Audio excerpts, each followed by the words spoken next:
Hi guys. Ito oh. Oh. Tonto eh. Hello guys, vlogger na po ito.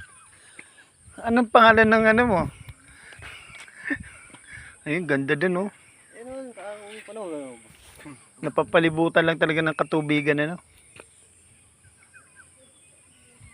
Rumblo na yan.